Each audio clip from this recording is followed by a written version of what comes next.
Los invito entonces a ir a Lucas capítulo 11, nuevamente. Lucas capítulo 11, los versículos del 1 al 4. Si usted no se ha cansado de ver la saga de Rápidos y Furiosos que va llegando ya, no sé si es a la 9, 10. Si no se cansó al ver la de Harry Potter, no creo que se canse al estar una hora aquí en este texto, donde estamos detallando frase por frase, petición por petición.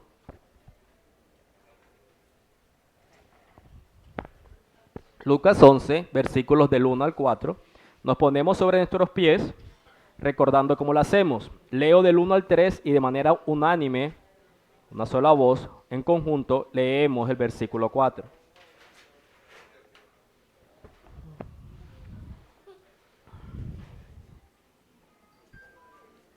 Dice la palabra del Señor. Aconteció que estando Jesús orando en cierto lugar, cuando terminó le dijo uno de sus discípulos: Señor, enséñanos a orar, así como Juan enseñó también a sus discípulos. Y les dijo: cuando oren, digan: Padre, santificado sea tu nombre, venga tu reino, danos hoy el pan nuestro de cada día. Juntos.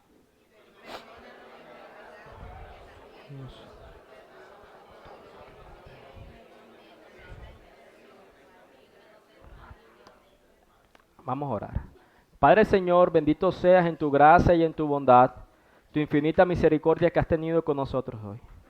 Qué bello es este primer domingo de cada mes, donde participamos de tu santa cena, donde recordamos, conmemoramos el sacrificio de Cristo Jesús en la cruz, pero que empezamos intentando orar en comunidad, presentándonos delante de ti con un profundo deseo de ser instruidos, de pedirte que intervengas en nuestras vidas, Señor.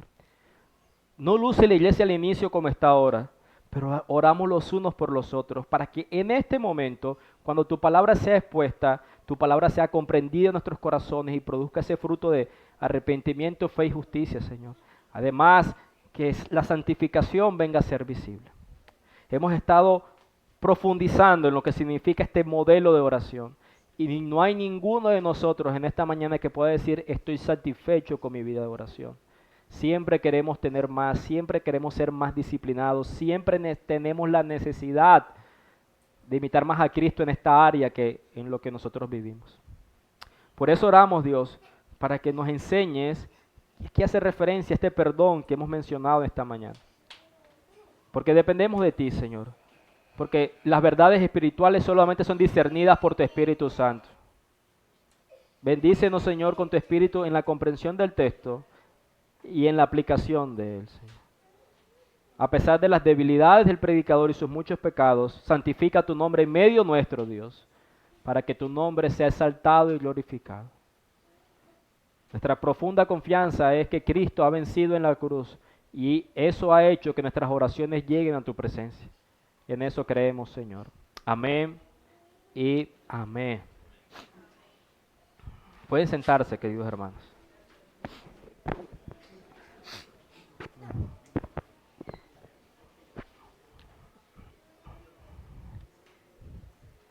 Cuando generalmente las parejas que estamos empezando la vida matrimonial o que vamos a casarnos, queremos ponerle una meta a largo tiempo. Yo recuerdo, creo que fue una película donde escuchaba que al momento de proponer, al momento de casarse le decía: hagamos una prueba de 50 años. Dependiendo cómo nos vayan estos 50 años, ahí en ese punto de estar casados, decidimos si continuamos o no continuamos. Obviamente tiene un sentido de ironía, de profundo deseo de estar juntos. El punto es que siendo una pareja joven, usted le pregunta a quienes llevan más tiempo en ese trayecto, ¿qué es lo fundamental y lo más necesario para que la relación perdure en el tiempo? Seguramente muchos van a atinar a una palabra, a profundizar en eso, como lo más preponderante. Algunos no van a mencionar el tema del dinero, del sexo, de la comunicación, ni siquiera el amor. Son cosas que son necesarias, pero si intentamos decir el ingrediente clave y fundamental, podremos escuchar el perdonarse mutuamente. Porque así como tan evidente en una relación de matrimonio va a ser el amor, tan evidente va a ser las faltas cometidas mutuamente. Hay una ilustración o una imagen gráfica que yo utilizo a veces para hablar de las parejas y es la de la rosa. Las damas aman la rosa, como se ven, pero estas rosas en la parte de abajo de los pétalos vienen con unas cositas que están ahí incluidas en medio de la belleza y que lastiman, que son las pullitas. Y el perdón, hermanos, no solamente es necesario para sostener las relaciones matrimoniales en el tiempo.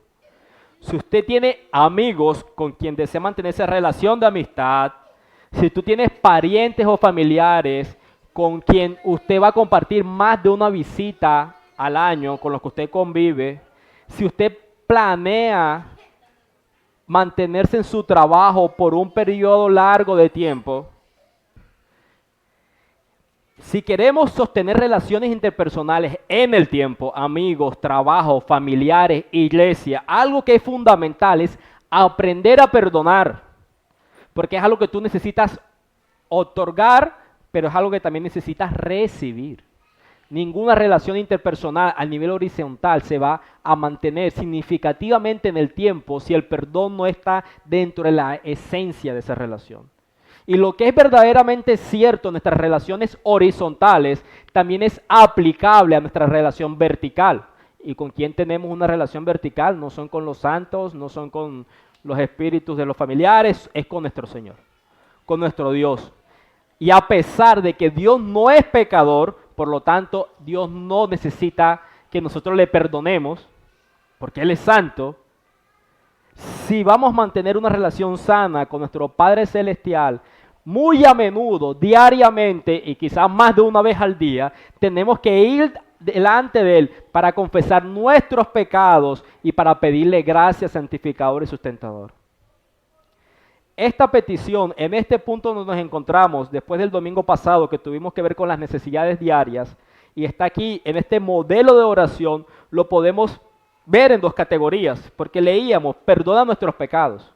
Está hablando de una necesidad de perdón que tenemos, pero también dice, porque también nosotros perdonamos a todos los que nos deben. Quiere decir que esta petición tiene que ver en primer lugar con nuestra relación vertical con Dios y en segundo lugar nuestra relación horizontal con los demás. Pudiéramos entonces sacar dos puntos sencillos de este único versículo. La necesidad que tenemos de recibir perdón como primer punto y el segundo, el perdón que tenemos que dar. Y eso es lo que vamos a ver en este sermón. En realidad vamos a ver el primer punto. Vamos a ver el perdón que necesitamos recibir. Y si el Señor permite, en el próximo domingo vamos a hablar acerca del perdón que tenemos que dar. Usted no puede dar de lo que no ha recibido. Y ese es el mayor problema que tenemos en las relaciones interpersonales. Al no experimentar el don del perdón por parte de Dios, no sabemos cómo dar ese perdón a los demás, por lo cual mantenemos vidas amargas, frustradas y en rencilla constante con las personas. ¿Qué vamos a ver? Ya les mencioné, el perdón que necesitamos recibir. Si estamos en este punto donde estamos manifestando peticiones a nuestro Padre, recordemos el modelo de oración, tú eres Padre, nuestro deseo es que tu nombre sea santificado y que tu reino venga. Y en ese punto pasamos de honrarlo a Él y nos dirigimos a nuestras necesidades. La primera de ellas fue suple el pan. Y aprendíamos el domingo pasado que no estamos hablando literalmente de un pan. Estamos hablando de las necesidades básicas que la Biblia describe, comida, techo y ropa. Por cierto, no hice la aclaración la vez pasada, pero yo creo que es sobreentendido. Cuando la Biblia habla de techo, no está hablando de un techo propio, ni tampoco de un metraje. Porque a veces tenemos donde vivir, pero no se ajusta a nuestros deseos, y lo que tenemos es un lugar frustrado, a pesar de que tenemos el techo. Cierro ese paréntesis. Ahora, luego de decirle que se ocupe de nuestra vida física, le decimos que se ocupe de nuestra vida espiritual. ¿Cómo? Otorgándonos perdón. El perdón, hermanos, es lo más importante que tenemos que ver de esta oración. Sin embargo, nos damos cuenta que el pan, la necesidad de sustento, va primero antes que el perdón. ¿Por qué? Si estamos hablando que es más importante el perdón que el alimento físico, porque es lógico que usted no puede llegar a sus necesidades espirituales a menos que usted tenga vida física. ¿Cómo va a pedir por perdón si no tiene ni siquiera aliento físico para vivir? Incluso Dios provee nuestro sustento físico para que podamos buscar nuestro sustento espiritual. El deseo de que Él provea comida, techo y ropa es para que podamos tener una relación de Él como Padre, nosotros como hijos, de que podamos pedirle que su nombre sea santificado en medio de nosotros, poder participar de la extensión de su reino cuando decimos venga tu reino. No se trata entonces de que supla simplemente porque nos supla. Se trata de que nos supla para que podamos corresponder espiritualmente lo que la petición nos muestra. Les decía, el perdón de pecados, por supuesto, es la mayor necesidad de toda alma. ¿Por qué? ¿Qué sucede si sus pecados no son perdonados? ¿En qué condición lo pone? Bueno, lo pone en una condición de juicio divino y la garantía de ese juicio es que usted va a ser encontrado culpable. Por lo tanto, necesitamos el perdón más que cualquier cosa. Y es por eso que el evangelio nunca debe ser dirigido a los asuntos que son de la periferia. ¿Qué quiero decir con eso? Que el evangelio va a arreglar tu vida, que el evangelio te va a hacer feliz o próspero. Y es posible que Dios añada eso en la aceptación del evangelio en tu corazón, porque el producto de la obediencia de los mandatos de Dios es generar felicidad y gozo, como dice el Salmo 119. Pero el mensaje del evangelio es un mensaje sobre el perdón y por lo tanto implica que debes conocer de qué debe ser perdonado, es decir, que entiendas lo que es el pecado, entiendas la naturaleza del pecado y cuáles son sus consecuencias. Cuando el mensaje del evangelio es mostrado con claridad, el Espíritu Santo trae una profunda desesperación al corazón de alguien que ha comprendido su condición de pecado, las consecuencias de este, y por lo tanto en esa profunda convicción desea ser librado de ese peso de culpa, de esa carga. No sé cuántos de ustedes han leído El Progreso del Peregrino o se vieron la película.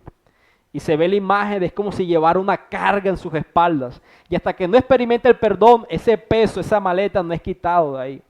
Y como les mencioné, el evangelio no puede ser presentado abordando asuntos periféricos y no centrales, que es el perdón que cada alma necesita experimentar. En la misericordia de Dios, hacia donde nos ha llevado un grupo de personas en distintos escenarios, a trabajar algunos con los indígenas, como les comentamos en un periodo de tiempo trabajando en la cárcel de menores, un grupo nuevo que está abordando un centro oncológico. Siempre nos estamos recordando que en la posición que tú estás en estas montañas, o estando preso detrás de la reja, o estando enfermo, eso puede cambiar, pero lo que no va a cambiar es tu posición legal delante de Dios. El mensaje apunta a esa necesidad que tienes que experimentar de perdón, pero tú no vas a sentir esa necesidad si no sabes que debes ser perdonado porque eres culpable. ¿Qué es lo que estamos diciendo? ¿Qué estoy diciendo? Bueno, estoy diciendo lo que dice la Biblia. ¿Y qué es lo que dice la Biblia? Que el perdón es una prioridad. De hecho, el perdón es la prioridad para cada ser humano. Yo sé que estamos intentando avanzar en los capítulos de Lucas, pero a manera de ilustración vamos a retroceder hasta el capítulo 5.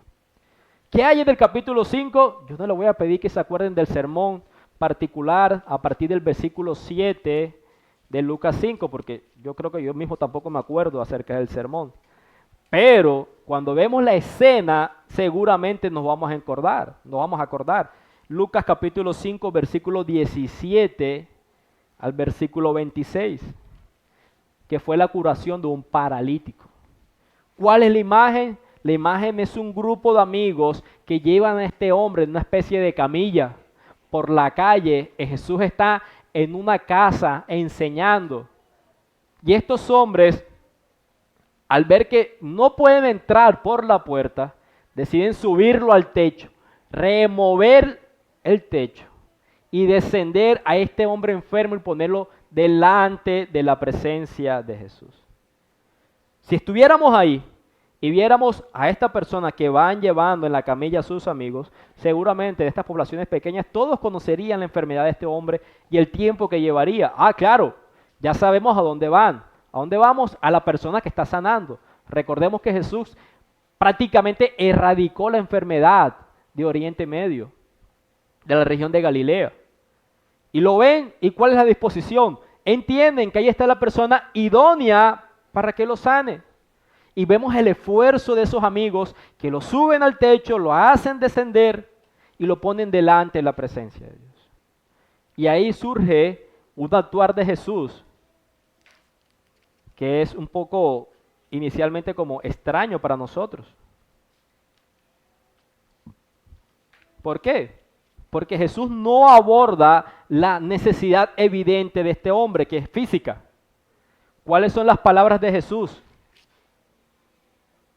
En versículo 20 dice, al ver Jesús la fe de ellos, dijo, hombre, tus pecados te son perdonados. Ok, gracias. ¿De qué me sirve tener mis pecados perdonados si no me puedo ni siquiera mover para abrazarte? O para salir corriendo y comentar a los demás. Jesús está poniendo en la escena de las personas que están ahí presentes que la necesidad primordial que este hombre tenía no era su aspecto físico, sino la condición de su alma. Incluso, piense esto, como va a suceder en la escena. Si Jesús hubiese abordado, como sucede en otros relatos del Evangelio, atender la necesidad de sanidad, pero lo deja en la misma condición de impenitente, es decir, de culpable, que no le extiende el perdón de pecados, esta persona iba a ser una persona sana, pero perdida en el infierno. Porque esa persona iba a morir más adelante. Quizás ya no como un paralítico, quizás iba a tener una mayor proyección de vida, pero su problema delante de Dios iba a continuar. Entonces, podemos ver que la necesidad de este hombre era el perdón. ¿Por qué? Porque es lo primordial, es lo que la Biblia nos deja ver.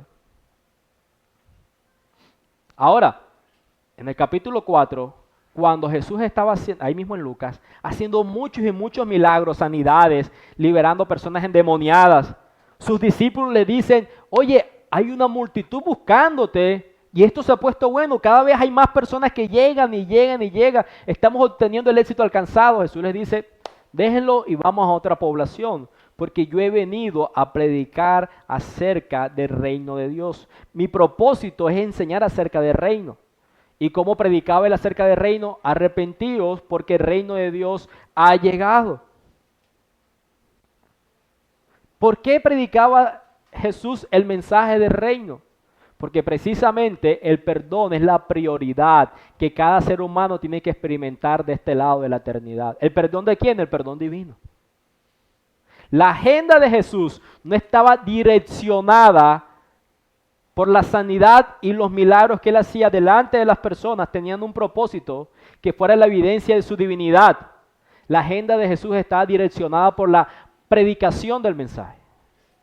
Incluso en la oración de Juan 17, Jesús dice, mira, todo lo que tú me has dicho, Padre, yo se lo he dicho a ellos. Porque la prioridad de Dios es reconciliarse con el hombre pecador, hombre que Él creó y hombre que voluntariamente se separó de Dios. No solamente de Jesús, los apóstoles lo entendieron. Pedro, después de Pentecostés, Hechos capítulo 2, llega ese momento donde los judíos empiezan a escuchar que este grupo de discípulos están hablando en idiomas que ellos conocen, pero quedan de otras poblaciones locales. ¿Cómo estas personas están hablando en nuestros propios idiomas si ellos no son de allá? Y en ese momento Pedro se levanta en dependencia del Espíritu Santo y predica mostrando la culpabilidad de ellos, mostrando el propósito de Dios sin ser autor del pecado para reconciliar por la muerte de su Hijo al hombre con Dios. Las personas, al escuchar el mensaje, sienten un profundo convencimiento de pecado, dado por el Espíritu Santo, y le preguntan a Pedro, Pedro, ¿qué haremos? ¿Qué tenemos que hacer? Pedro responde en el versículo 38 de Hechos 2, arrepiéntanse y bautícense cada uno de ustedes en el nombre del Señor Jesucristo para perdón de pecados. No le está diciendo por cuanto tú te bautizas vas a recibir el perdón. No, sino por cuanto tú confiesas tu pecado, te arrepientes, te apartas de él, vas a hacer visible, yendo a las aguas, el convencimiento que has tenido de pecado y de la liberación de la culpa de ese pecado.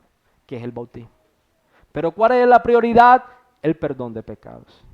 Hermanos, la iglesia no es una agencia social que Jesús puso en marcha.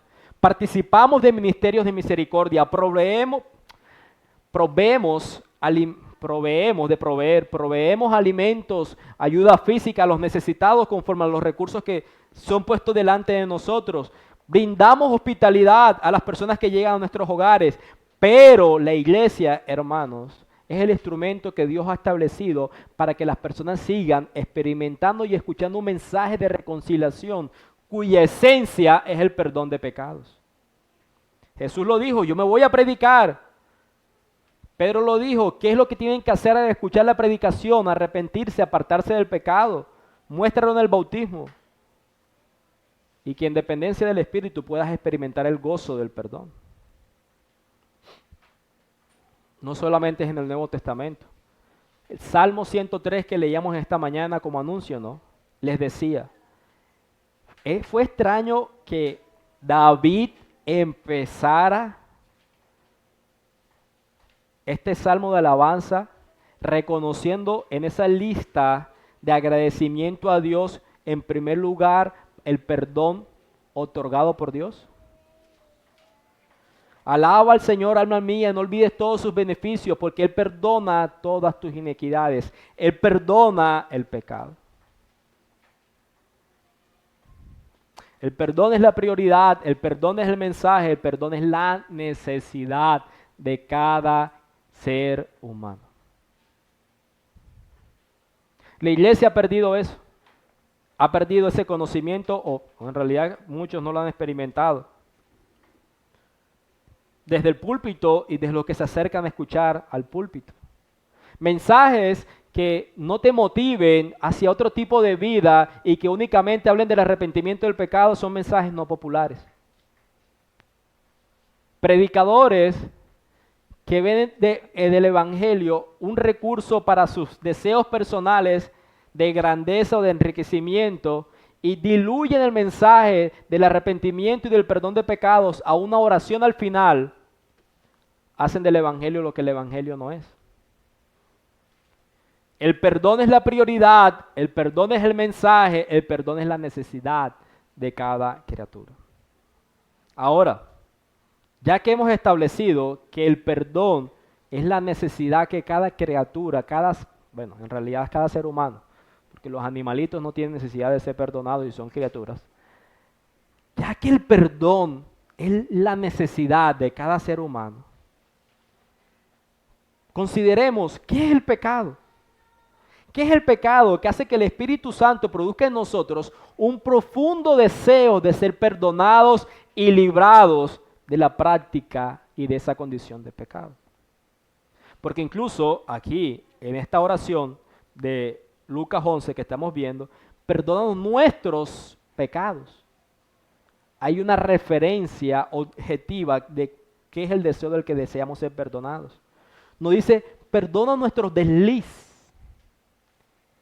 Perdona nuestros problemitas. Perdona nuestras debilidades emocionales. Perdona nuestra falta de sensatez. Dice literalmente, perdona nuestros pecados. Además, me gusta, casi que deberían ponerlo en su Biblia, que la S final estuviera como en mayúscula. No es perdona mi pecado. Está hablando de que hay abundancia de pecado en nosotros. El apóstol Juan decía en referencia a eso, aquel que dice que no peca, se hace a sí mismo mentiroso. Ahora, en este punto de qué es lo que el pecado es, quiero utilizar una parte de un sermón del pastor John MacArthur, donde él nos da 5 palabras que están en las escrituras en el griego que utilizaron los autores para definir lo que el pecado es. Pero antes de llegar a esas definiciones gramaticales, solamente quiero que puedan escuchar algo sobre el pecado. El pecado es lo que perturba todas las relaciones del ámbito humano. Todo problema humano que existe entre las personas, no importa cuál sea la relación, todo proviene del pecado. El pecado ha generado todo el caos en todos los niveles donde el caos existe. Las relaciones gobierno, nación, las relaciones familiares, las relaciones laborales han sido destruidas por el pecado. Cuando el pecado entró, entró la mentira, entró la ofensa, el homicidio de un hermano a otro hermano. Cuando un bebé es concebido, esa condición de pecado es traspasada de papá y mamá al bebé, de ambos. No puede decir un hombre, mi hijo es así por ti, no puede decir la mujer, mi hijo es así por ti. Ambos aportaron genéticamente y espiritualmente el pecado. El pecado gobierna el corazón de cada hombre, mujer, niño y niña. Un ejemplo de lo que veíamos ahorita, ausencia de obediencia. El pecado es el señor de toda alma humana. El pecado literalmente ha contaminado a toda persona en todos los niveles: mente, voluntad, afectos, emociones, conductas, prácticas. El pecado es el poder degenerativo en la corriente humana que hace que los hombres sean susceptibles a la enfermedad, al daño, a la muerte. El pecado es el culpable de cada matrimonio roto, de todo hogar destrozado, de toda amistad destrozada, de toda discusión, de toda batalla, de todo conflicto, de toda guerra, de todo dolor, de toda pena y de toda muerte. Por eso, hermanos, la necesidad más profunda del hombre es experimentar el perdón del pecado. Y como les mencioné, si podemos ver lo que significa la palabra pecado en el original, podemos comprender un poco más de qué es lo que estamos pidiendo al ser perdonados. Aquí, la palabra del griego en Lucas 11 que utiliza Lucas es amartía. Y quiere decir en español lo que podemos ver como pecado. En Mateo, el mismo pasaje, Mateo capítulo 11, los versículos, Mateo capítulo 6, versículo 11 en adelante, que la otra versión del Padre Nuestro dice, perdona nuestras ofensas, o perdona nuestras deudas, o perdona nuestras transgresiones, son otras palabras en el español. Entonces, como les mencioné, la primera es amartía, y es una palabra en relación al tiro y al blanco, como si usted tirara una flecha, y el significado es errar al blanco. Errar al blanco. ¿Cuál es el blanco? Bueno, es errar al estándar de Dios. ¿Y cuál es el estándar de Dios? Mateo capítulo 5, versículo 48 dice, sed perfectos como vuestro Padre que está en los cielos es perfecto. El estándar de Dios es la perfección santa y absoluta. Ese es el estándar de Dios para tener una relación con Él. Lo vimos en el Edén. Mientras ustedes se mantengan en obediencia, todo va a fluir. Entonces, el pecado es errar en el blanco, es decir, no vivir a la luz del estándar de Dios. No se trata de moralidad, se trata de santidad perfecta que el ser humano debería vivir. Ahora, hay otra palabra que significa que se escribe parábasis. Lo estoy leyendo en griego. Su significado es cruzar. Su significado es cruzar. Y lo que quiere decirnos es que el pecado se ha pasado de la raya, ha pasado las fronteras, ha pasado las barreras. ¿Cuáles son las rayas, barreras, fronteras de Dios? Sus mandatos. Él ha establecido una serie de límites en beneficio de nosotros. Y el pecado es cruzar esa línea. Es pasar por encima de esa línea. Todos, absolutamente todos, hemos entrado en ese territorio prohibido. En ese territorio prohibido de pensamiento, de palabra, de hecho, de acción. Y habitamos ahí. Hemos pasado los linderos que Dios ha establecido para nuestra propia vida. Una tercera palabra de las 5 que le dije, que está en el Nuevo Testamento, es la palabra anamía. Significa ley, significa anarquía. El pecado es entonces quebrantar la ley de Dios, es rebelarse contra Dios, es el acto principal del pecador orgulloso y egoísta. No vivimos bajo el estándar de Dios, es desobedecer la ley de Dios. El pecado es errar al blanco, pasarse de la raya, rebelarse contra Dios. Ahora, 2 palabras más que están en el relato de Mateo, como les mencioné, a referirse a transgresiones, a referirse a ofensas, a referirse a deudas. La primera de ellas es la palabra paractoma. y se utiliza para referirse a resbalar, tropezar o caer. El pecado entonces literalmente nos hace caer del dominio propio que tenemos que tener para ponernos siempre de pie.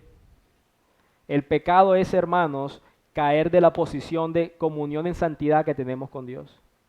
Los que pecamos, nos caemos, tropezamos y perdemos el control propio y le damos rienda suelta a nuestras emociones pecaminosas. Y la última palabra, que es la que hace referencia en el español a las deudas, es ofilema, significa deuda. ¿Y qué es lo que quiere decir acerca del pecado como una deuda? Lo que quiere decir es que tu desobediencia te ha puesto como deudor delante de Dios. Por lo tanto, Él va a cobrar. Le debes a Dios, has defraudado a Dios, has violado su voluntad, te has rebelado contra Él, has pasado por encima de su línea, no has mantenido su estándar, has tropezado y has caído, y todo eso te hace ser un deudor de Dios. Y Dios va a cobrar su deuda.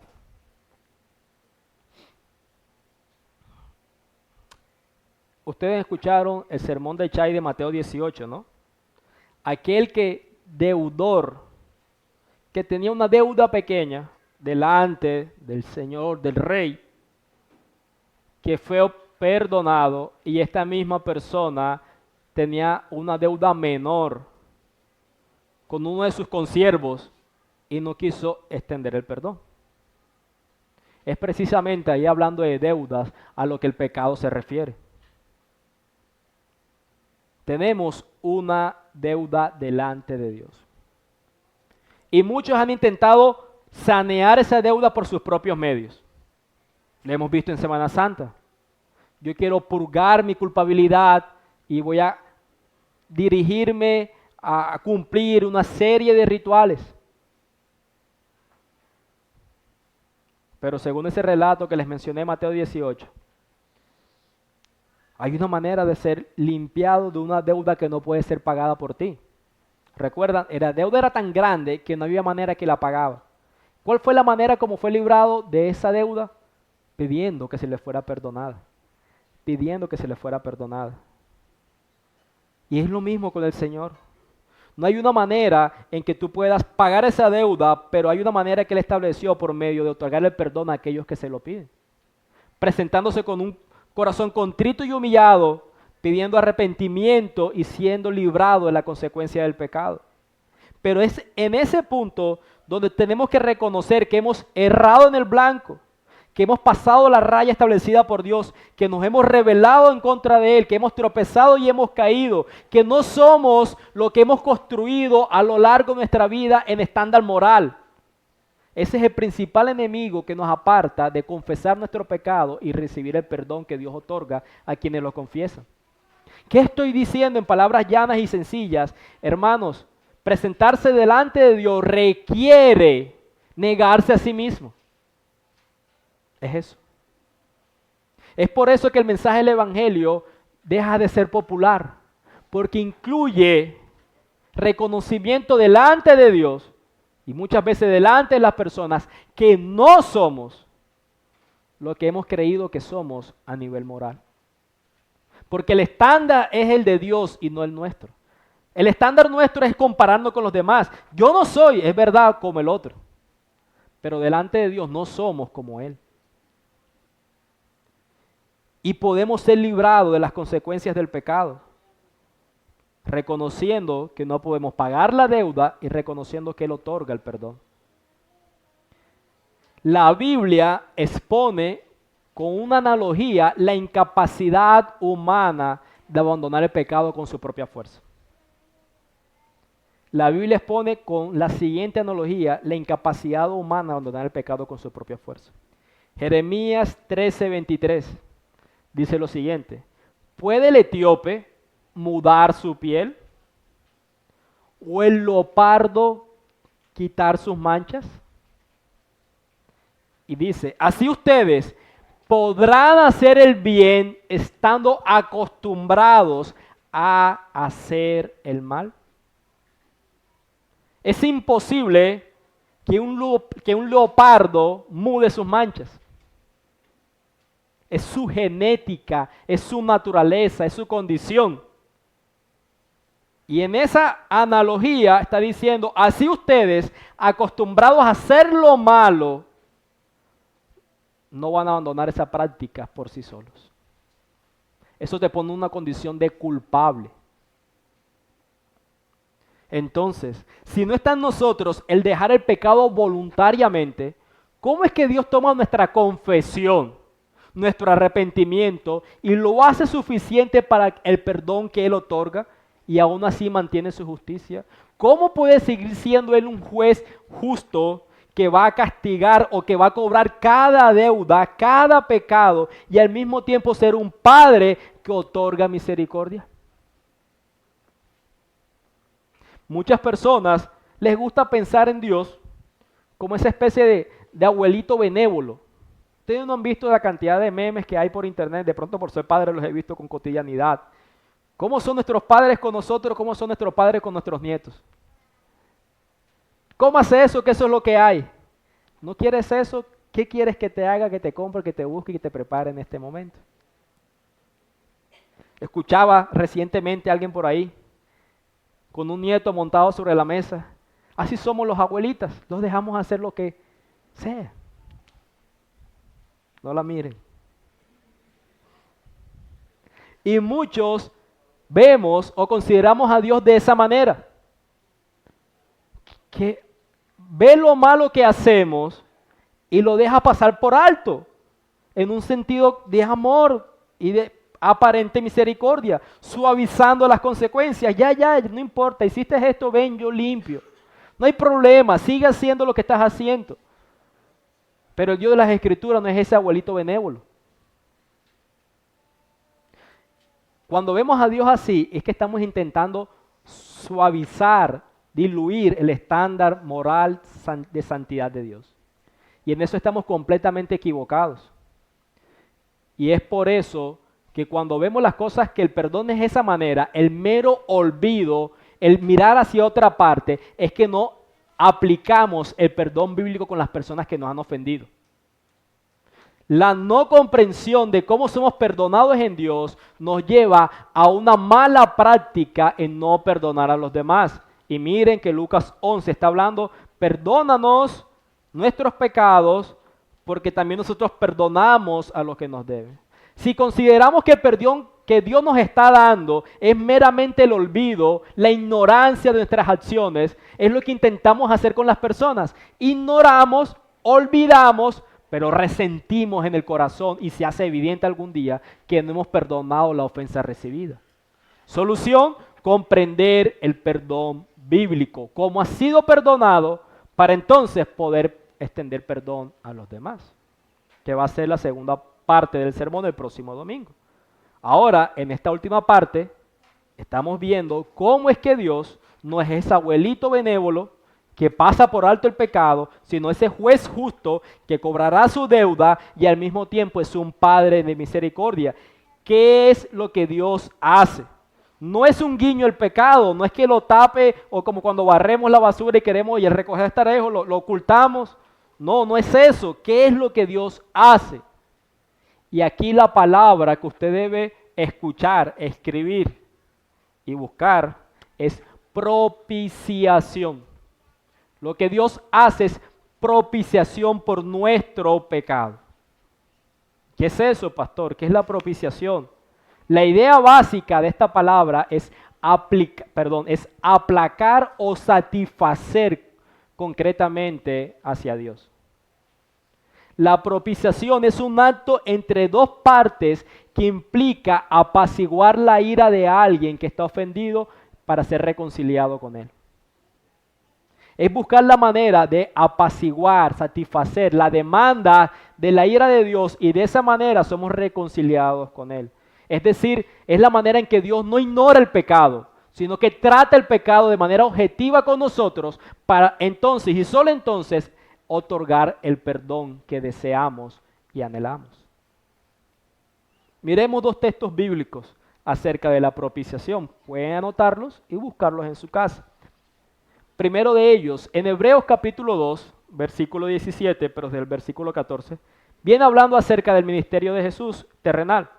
Y dice, así que por cuanto los hijos participan de carne y sangre, también Jesús participó de lo mismo, para anular mediante la muerte el poder de aquel que tenía el poder de la muerte, es decir, el diablo, y librar a todos, y librar a los que por el temor a la muerte estaban sujetos a esclavitud durante toda la vida. Porque ciertamente no ayuda a los ángeles, sino que ayuda a la descendencia de Abraham. Que está diciendo, Cristo no murió para redimir ángeles, sino para redimir personas. Dice, por tanto, tenía que ser hecho semejante a sus hermanos en todo. Por eso la encarnación es necesaria, a fin de que llegara a ser un sumo sacerdote misericordioso y fiel en las cosas que a Dios atañen, para hacer propiciación por los pecados del pueblo. ¿Vieron las palabras que les mencioné? Cristo se hizo hombre para propiciar el pecado de su pueblo delante de Dios, satisfacer la justicia de Dios y de esa manera aplacar su ira y reconciliarnos con Él. Un pasaje más conocido, primera de Juan capítulo 2, versículo 1 y 2. Hijitos míos, dice el apóstol Juan, les escribo estas cosas para que no pequen.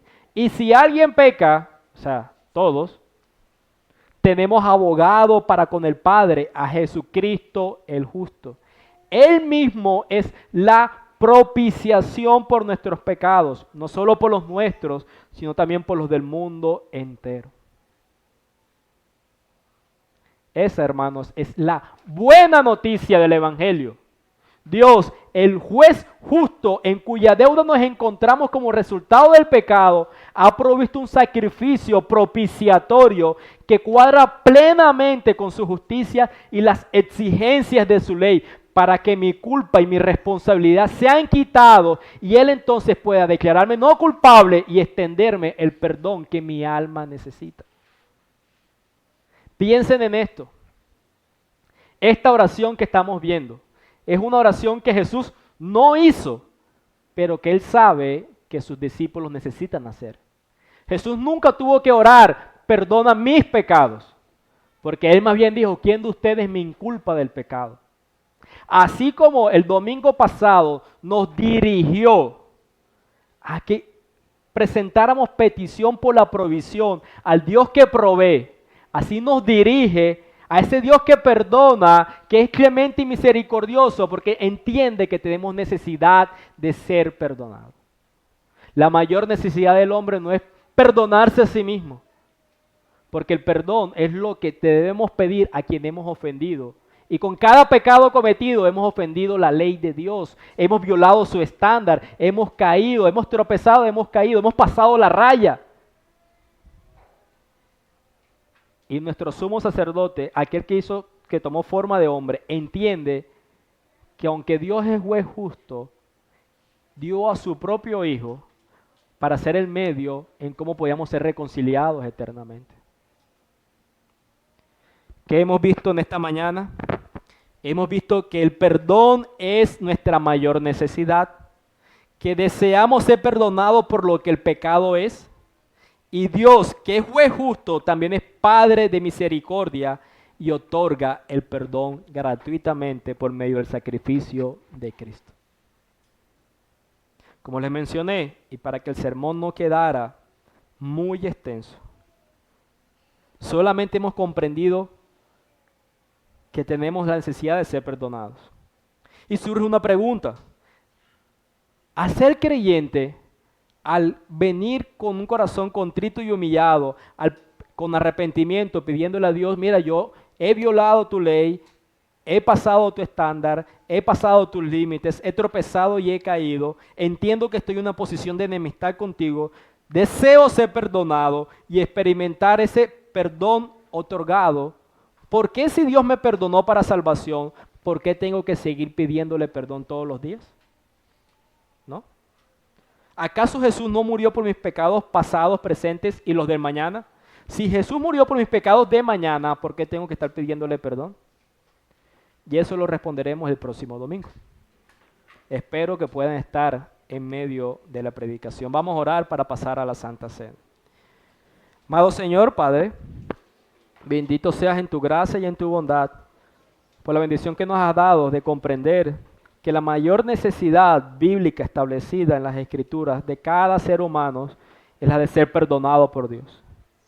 Que a medida que comprendemos lo que el pecado es, las consecuencias del pecado, la separación eterna que tenemos contigo por causa del pecado, entonces ahí iremos a ti en arrepentimiento y fe para que otorgues ese perdón del pecado. Que no hay capacidad humana para abandonar el mal, así como el etíope no puede mudar su piel. Pero tú, Dios, y solamente tú, has dado ese medio de reconciliación que no es otro sino tu propio Hijo. Somos reconciliados eternamente contigo por medio de Cristo, la propiciación por nuestros pecados, el sacrificio expiatorio, Señor, tomando nuestro lugar en la cruz del Calvario. Permítenos contemplar estas verdades ahora que vamos a participar de la cena, Señor. Bendito seas. Amén y amén.